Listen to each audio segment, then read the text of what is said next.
daawadayaal ku soo dhawaada barnaamij gaar ah oo ku saabsan dugsiga hoose dhexe Al-Irshaad ee ku dhex yaala xarunta daryeelka bulshada agoomaha ee magaalada madaxda gobolka Gabiley oo munaasabad bandhigeedu ahaa daafurka sanad dugsiyeedka 2018-2019 laguna soo xidhayay sanad dugsiyeedkii hore u qabtay arday wax ka barata dugsiga Al-Irshaad ee magaalada Gabiley oo kamid ah dugsiyada Al-Irshaad ee ay gacanta ku hayso hay'adda Directed oo iyadu inta badan u darban daryeelka iyo wadaaga agoomaha xafladan oo si maqaam sare ah loo soo bilay ayaa waxa ka soo qayb galay barsaabka gobolka Gabiley Maxamed Ismaan Xaaji Axmed maayirka magaalada Gabiley Maxamed Aamin Cumar Cabdi gudoomiyaha degmada Arabsiyo Xamse Xaaji Jaamac iyo sidoo kale maamulka sare hay'adda Directed Maxamed Aadan Askar gudoomiye ku-xigeenka wasaaradda waxbarashada maamulka iyo macallimiinta dugsiga Al-Irshaad waalidiinta dhale arday wax ka barata dugsigaasi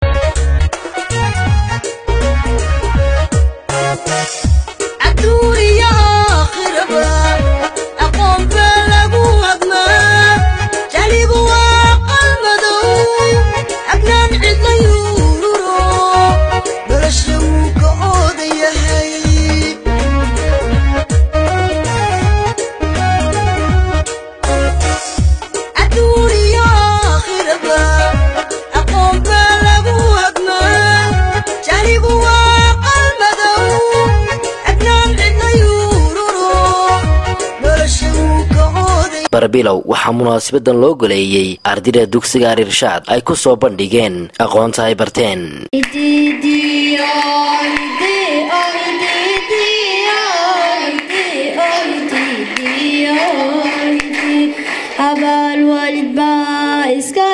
abal walid ba iskale abiyo ya iskale oo macallimiinta iskale ardayda ay ogtiin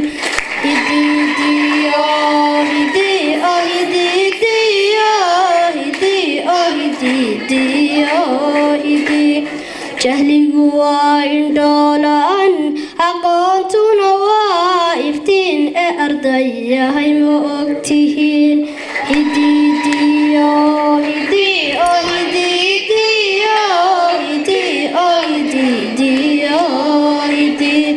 maaha qurun soo qabyaaladu maaha qurun qabiyasow maaha cudur qaran dumis maaha dhaba bulshadu may kala qoqobin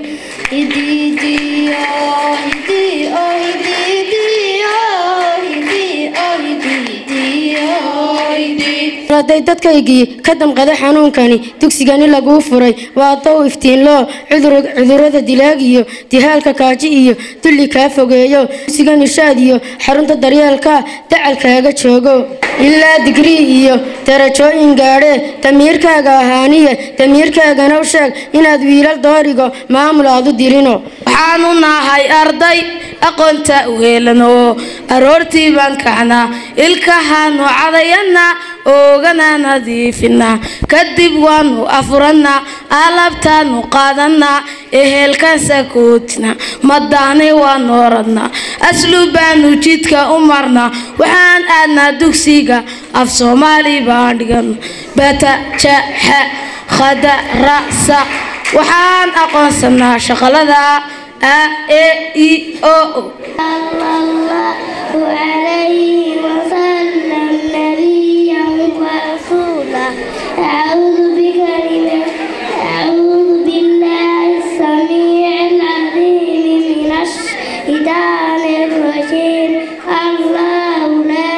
ilaha illa huwal hayyul qayyum la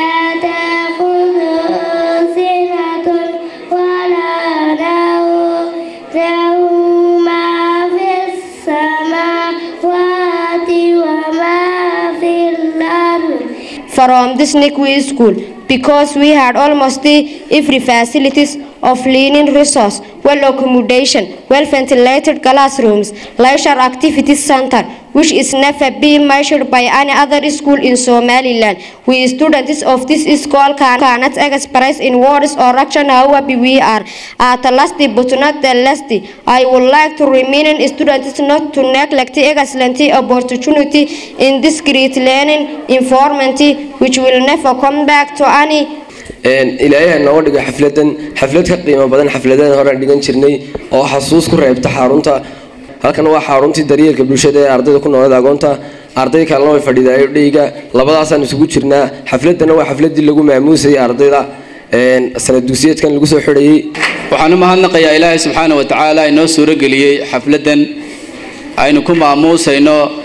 أرضي دي كالون تموقتها كسوه يسي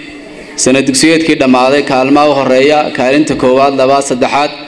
هي أرضي دي كقولي ستي أخلاق ده هي أنشح ونعكسن سنة كده معاذ كسنتنا حرون تاني وحرون لوجو تلاقي الله أساسي أرضي ده أقونتا قبل ككنا ولي قبل هذا كل سومال لامبا وحرون تاني كحريسن صدق بقول لا بقول يكونتن أقون أو إنما يكونتن قبل ودي بدك يماده صدق لا بقول أقونتا يا حرونتك عنتك وهايسا وحكلوا دي بدك يماده أرضي ديجا صدق بقول يو شني أفرتن أرضي وذهان أرضي دكسي وحكبرتها واللح بقول يو شني أفرتن أرضي داسي أو قبل يقول اللي بدأ بيسوق شرتا مرحلة دا دكسي حرونته ومرة يعني وحوي مرحلة دي هو صدق أي سنة كجود بيان وحيو جود بدون إن شاء الله سنة كسوة السعودة مرحلة دي الثانوي جنبا سكندري دكسي سرع سنة كواحد وقصر رأي فصل كسديدات إن شاء الله إلهنا وحكر شيننا إن أي كلمة مغضى كجلي دونان سنة دكسيات كسوة السعودة لبكون سديدية طبعا لبكون سقالية طبعا وأنكر شوي نهاي إن شاء الله تعالى خضدي يبلانكي أنود جني إنه إله سبحانه وتعالى نلقرب كله أو أي صوبح الدونان أرضي موقال كم موقتا أقونهان أنشعهان دقنهان إذا بهان بأرضي ذا كلا بالشدة محايا لي وعن هذه الشرالان نقود صارنا أو أي تاي هدف كي كوات إن صو صارنا أرض أخلاق له أخلاقيات كأيان هذه الشرالة كد دالنا أرض أخلاق دي سنتهاي أو أدبتي إسلام كهايستا أو والد كي أدعية أو وحويا بالشدي لدغ ميا أو سقروح بلدغ ميا أيان صو صارنا إن شاء الله تعالى نحرنتو وحكشقية صدق كنت نقف أي كهول جلساء أو كشقية أن الموت كذا كهرة مركب وحوي حرنتو وحرن هيجا نوعه أو تاجن أو فرينيسا وحي أيقول تلاقلين دتك أساسي هيئة خيرية جمعية العون المباشر أم بوحويان دايركت إير ليدهدو وددي يدبسي أيقول دجان أيان فرينينا إن شاء الله تعالى هدف كذا كواد وحوي إلا صوصارة قف موادنا ومسلمة وتعليني أخلاق دهان ونفتي سي بالشدي سيدتك سبا وحق بنكرة تاسان فلونا تاسان وتاجنا ما مرهان أنه يجمع معلمين شقالة هي قدمان تود إلهي إذا كنا الله وحنكبرنا إلهي نجو أسترا ونجو قرب قلو إذا كنا الدعاء نلبر بتاعنا تان إن شاء الله تعالى رنتي فرحة وين بيت هاي أنا جو كهذا يا أما مسؤول كهيئة دايركت هاي إن كسر قيب قلو حرنتن مركز قبيلي runtii hoyga u ah ama ay wax ku bartaan ama loo taagay ardayda dhayga ah ama maalinlaha ah iyo ardayda kale ee boodhanka labaduba hay'adda director runtii waa hay'ad xarunteedu Kuwait tahay kana shaqeysa wadamada Afrika wadamada inta badan dhowr iyo 30 wadan oo Afrika ay xafiis ku leedahay Somaliland Ethiopia Kenya wadamo badan bay runtii ka shaqeysaa ujeedada ugu weyn ee runtii hay'adan loo taaganay waxa weeyaan in qofka bini aadamka Allah horumariyo hay'adana waxa runtii daraasaysay qofka bini aadamka shayga kaliya ee lagu horumarin kara inay tahay waxbarashada sida aawadeed bay hay'adda director aid waxay xoog saartay waxbarashada adeegyadan kale ee ardayda la siinayo waxa weeyaan waa adeegyo la doonayo inay kaaba u noqdaan ama suurto gelin kara ardaygu inuu helo waxbarasho wanaagsan hay'adda director aid somalilan runtii kaalin weyn waxbarashada ayay kaga jirtaa halkan imanka aynu arkayno xaruntan ardayda 600 ee arday ku dhidhoway ay wiilal iyo gabdhaba leh ayaa sabab ah oo ka mid ah dugsiyada irshaad ee magaalada Hargeysa runtii oo ka mid ah dugsiyada wasaaradda waxbarashada hormoodka u ah ama wasaaradda waxbarashada ama Somaliland ay ku faanto runtii dugsiyada ku faanta ay ka mid tahay guud ahaan dugsiyada irshaad marka la isku wada daro arday 6,000 oo arday ah ay wax ka bartaan oo waxbarasho ka hela hay'adda direct aid waxay qayb ka tahay iskuulada siday u sii horumarin lahayd dhismayaashooda agabkooda waxbarasho iyo ardayda laftigooda runtii ardayda xataa deeqda waxbarasho sanad kasta ardayda dugsiga sare ka baxda deeq waxbarasho oo bilaash ayay siisaa kaliya kuma koobna hay'adda direct aid dhinaca waxbarashada oo kaliya waxay iyaduna qayb ka qaadataa oo khaasatan intan dambe dhinaca biyaha ay horumarin badan ka qaadataa ilaa imaka ceelkii 6aad ayaanu wadnaa oo ceelasha dhaadheer ah oo lacag badan ku baxayso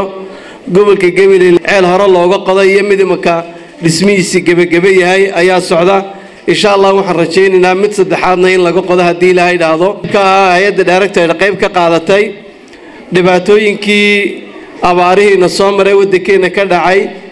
inay qayb xalxaadle ka qaadatay oo runtii kaalmadii dadku ay u baahnaayeen ayaanu runtii iska xil saarnay gacan weyn bay runtii ku lahayd waana ka dhex muuqatay waxaan leeyahay ardayda maanta halkan fadhida waan idin hambalyeeynaa Ilaahay subxaanahu wa ta'ala ardaydii guuleysataha Allah idinka dhigo waxaanu rajaynaynaa sidii hore aynu u qorsheynay Ilaahay idinkii intaydan dhamaysanin muxuu ahaa in aad heli doontaan dugsigii sare biidnillaahi kariim oo waxbarashadiina halkan aad ku dhamaystirantaan jaamacadahana runtii jaamacadaha waddanka ayaad geli doontaan biidnillaahi kariim marka waxa weeyaan wixii hay'adda direct aid way garab taagan tahay mas'uulka Rwanda fadhiya ayaa halkan noogu yimid wuxuu noo sheegay runtii xaruntani inay tahay xarumaha Afrika ka samaysan xarunta ugu nadaafada badan leh inay tahay ee ugu quruxda badan ugu bilicda badan leh runtii wasaaradda waxbarashada runtii aad baan ugu mahad celinayaa iyo mas'uuliyiinta gobolkaba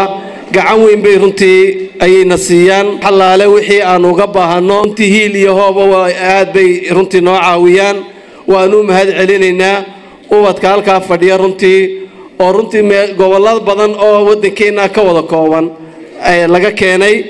waxa kamida يعني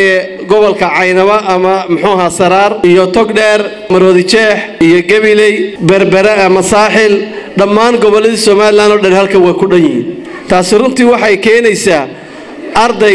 ده هالك فردا إنه نقطة أرض السومال لانو دن موندي سيو يمحوها ديجان كيسيو دن أقوم في عنرنتي يسدح قلب الشدينية أي حرمها عين كان يقيب كقاضنيان run ahaantii farxad weyn bay tahay inaan ka soo qayb galo xafladan sanad dugsiyeedka 2017-2018 run ahaantii dugsigani wuxuu kaga duwan yahay dugsiyada kale waxyaabo fara badan buu kaga duwan yahay waxyaabaha ka midka waxa ka mid ah taaban karo waxbarashadu awal waxay ahayd waxbarashadu mid socota oo aan ardayda la garanay himiladooda iyo higsigooga ardaygu muxuu ku fiican yahay maxaase hiwaayadiisa maxaa uu xiiseeyaa taasi oo ah siyaasadda wasaaradda waxbarashada muddooyinkan dambe la rabo in laga taabageliyo oo haatan uun ka bilaabmaysa waxaa halkan ka muuqata tacabka la geliyey ay ardaydu inoogu soo bandhigayaan sida qiimaha leh waxaanan ku rajo weyn lahay inuu dugsigan noqon doono haatanna uu yahayba mid tayada waxbarashada ee gobolka run ahaantii saameyn badan ku yeesha oo horumar weyn gobolka u horseeda run ahaantii waxaan aad iyo aad uga mahad celinayaa hay'adda direct aid ee maalgelinta qiimaha leh gobolka ku samaysay aad baan uga mahad celinaynaa haatanna gacanta ku haysa anigoo afka waalidiinta ku hadlaya oo dadka ay caruurtoodu dhigatana kamid ah waxaan aad ugu faraxsanahay qaabka ay waxbarashada iyo barbaarintu u socoto oo ay dadka ka soo baxay ardaydii tayala noqdaan ana aad ugu kalsoonahay hay'addan direct aidna aad baan ugu mahadnaqayaa marka labaad waxaynu aad iyo aad ugu mahadnaqanaa dadkii Ilaahay subxaanahu wa ta'ala uu waafajiyay goobtan aynu joogno waxa weeyaan ilaahay subxaanahu wa tacaala dadkii adduunkooda iyo arrinkooda iyo fikirkooda ilaahay waafajiyey ee kaga qayb qaatay iyagana waxaynu leenahay ilaahay subxaanahu wa tacaala miisaanka xasanaadka allaha ugu daro xarumahan waxa heli kara oo keliya cid nasiib leh xataa wuxuu yidhi iska daa kuwa agoomaha oo lacag baan lagu heli karin buu yidhi xarumaha noocan oo kale ah waa waxa ilaahay lagu mahadnaqo maanta oo qofkii waqtigaa ogaa in sifir laga soo bilaabay ama eber iyo maanta halkay marayso dareen gaada ayaa runtii nagu bixinaysaa waxa weeyaan iyana waxa meesha runtii ku jirta xaruntan agoon baa sabab ugu ah waa jirta arday dhay ku dhigato fara badan oo aad iyo aad uga faa'iidaysanaysa waxaan leenahay runtii rasuulku wuxuu yidhi calayhi salaatu wasalaam ana wakaafil yatiimi kahaatayni labadiisaa forood wuxuu nebigu ku tilmaamay aniga iyo agoon qofka kafaalo qaada sida labadaa forood ay isugu dhow yihiin ayaanu jannada ayaanu ku nahay marka dee taasina waa fadli ilaahi qiimaha uu siiyey ciddii runtii kafaalada waxa weeyaan kafaalo qaaday weliba kafaalahaasi cunto kale la siiya ma noqonin waa waxbarasho weeyaan hadday mid maadiya tahay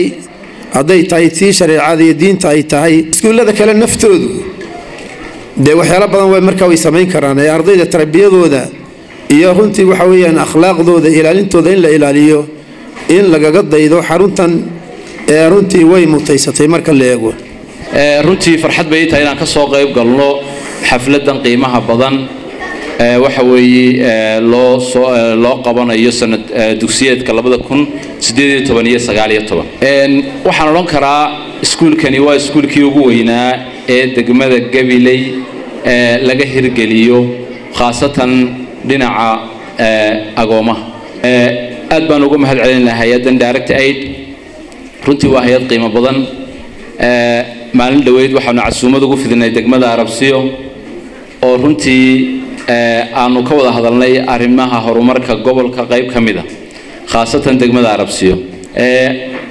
wax badan bay runtii kulamada noocan oo kala ah iyo culimada aanay aad ugu xidhnayn laakiin maanta waxa Ilaahay mahadiya in aanu soo dhaweynino culimada waxa weeye hay'adahana runtii hay'adahu waxa ay bixiyaan iyo hay'adaha islaamiga iyo hay'adaha kalaba runtii qiimahooda gaarka ay leeyihiin labaduba haddii aan in yar dul istaago tarbiyadda iyo adaabta ardaydan imika ay hor fadhida kaliya waxa lagu qiimeyn karaa aayadii quraanka ahayd markii la akhriyay iyo markii sacabka lagu soo dhaweynayay mas'uuliyiinta in ay u kala duwaneyd oo siyaabo kala duwan ay u wajaheen qofka mas'uulkaana sacab baa lagu soo dhaweynayay quraanka markii la dhameeyayna hal sacaba maanaan maqale Allahu akbar baan maqlin runtii waa wax lagu qiimeyn karo adaabta inta leeg ee ardaydaasi aanu hal arday intuu khaldamay aanu sacabtumin markii quraanku dhamaaday taasina runtii qiimaheeda iyo mas'uuliyadeeda waxa mahad gaara kule marka hay'adda tarbiyadan iyo nidaamkan samaysay maamul ahaan runtii farxad bay noo tahay inaan ka soo qayb galno dhalinyarta iskuulkan al-irshaad iyo xaruntan daryeelka bulshada lagu daryeelo sanad dugsiyeedkii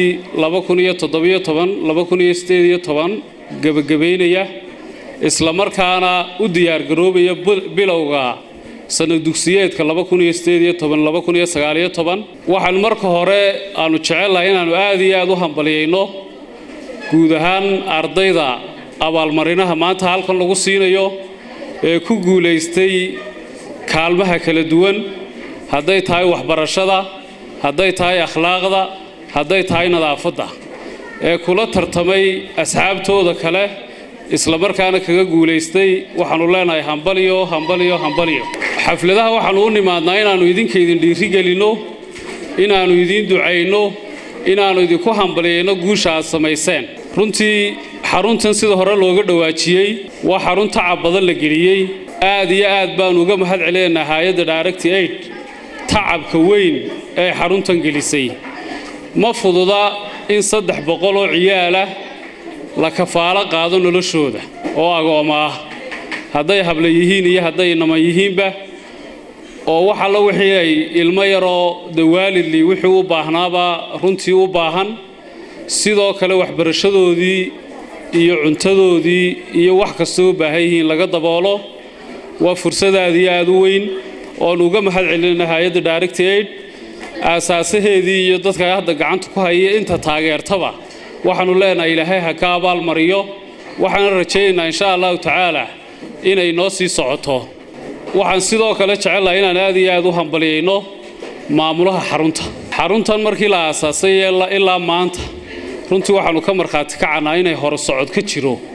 hadday tahay waxbarashada ciyaalka hadday tahay nadaafadda xarunta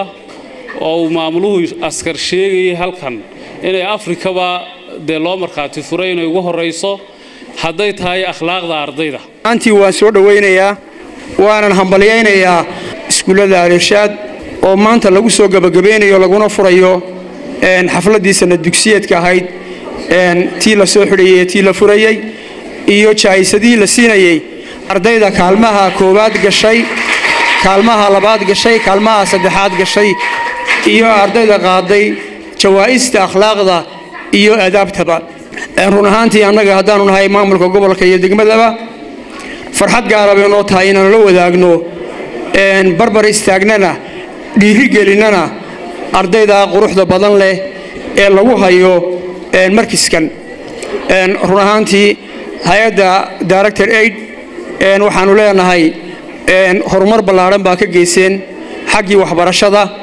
iyo xaggii tacliinta iyo xaggii aqoonta iyo arrimihii kale ee caawimada hay'adda u haysay bulshada taana waa abaal aanu idin hayno haddaanu nahay gobolka Gabiley iyo haddaanu nahay jamhuuriyadda Soomaaliland waxaan kaloo halkan iyagana ka bogaadinayaa iskuulada Al-Irshaad oo ah iskuulo tayo fiican ururiyay agoontii dhinacna waxa laga keenay dadkii kale bulshada ahayd ee ku noolay gobolka waxay keenaysaa inay meel wax ku wada cunaan meelna wax ka wada dhigtaan taasi waxay keenaysaa in dadku isdhex galo aan la kala qaloonin ardaygu aanu dareemin in uu waalidkiisii maqan yahay ka joogaana aanu dareemin inuu wax la dhiganayo qof agoona gabagabadii waxaa munaasabadani hadiyado iyo jawaariis farxad geliyay ardayda kala duwan ee dugsigaasi la guddoonsiiyay daawadayaal intaynu iskugu iman doono barnaamijkan iyo barnaamij la mid ah waxaan idinka tagayaa anigoo ayaan la xaajiya assalaamu calaykum waraxmatullaahi tacaala wabarakaatuh